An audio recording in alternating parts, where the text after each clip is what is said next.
ఈ రోజు మియాపూర్ వచ్చేసరికి మధ్యాహ్నం 3 అయింది మామ. సో వచ్చి రాగానే కస్టమర్ అయితే మన ముందు ప్రత్యక్షమయ్యి సోఫా అయితే చూశాడు. సో వాళ్ళిద్దరి మధ్య కాన్వర్జేషన్ బేరం కూడా అయిపోయింది అనమాట. సో నా ఆటో కిరాయి కూడా మాట్లాడేసుకున్నాను. ఈవినింగ్ అయితే చాలా మామ, ఈ వేలో ట్రాఫిక్ అయితే సావమింగిద్ది. ఎవరైనా కొత్తగా డ్రైవింగ్ నేర్చుకునే వాళ్ళు అయితే ఈ వేలో మంచిగా ఎంజాయ్ చేస్తారు. మనం వచ్చేసి ఇప్పుడు మన బాలనగర్ ఫ్లైఓవర్ అయితే క్రాస్ అయ్యామన్నమాట. సో కస్టమర్ లొకేషన్ కి అయితే వచ్చాము. కస్టమర్ అయితే హెల్ప్ చేశాడు. సో ఇది ఫస్ట్ ఫ్లోరే కాబట్టి పెద్ద రిస్క్ ఏం లేదు. సో ఈ ఇంట్లో సోఫా ఎలా ఉంది, సెట్ అయిందా? అలా డ్రాప్ కంప్లీట్ చేసుకుని వచ్చేసరికి మళ్ళీ మియాపూర్ 8:39 అయితే అయిపోయింది. నైట్ అయితే కిరాయిలు తక్కువ ఉంటే సో ఇలా సోద అయితే వేసుకుంటాము. ఇక్కడ చూడండి, నేను మా బావని వీడియో తీస్తున్నందుకు ఆయన మనోభావాలు దెబ్బతిన్నాయంట. మీరే వినండి.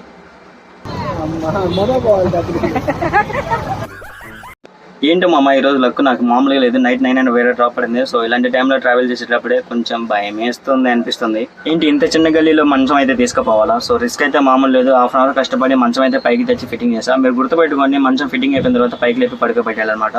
సో ఈ పొజిషన్లో బెడ్ అయితే సూపర్ ఉంది కదా. సో పనిగానే మరి. So day 3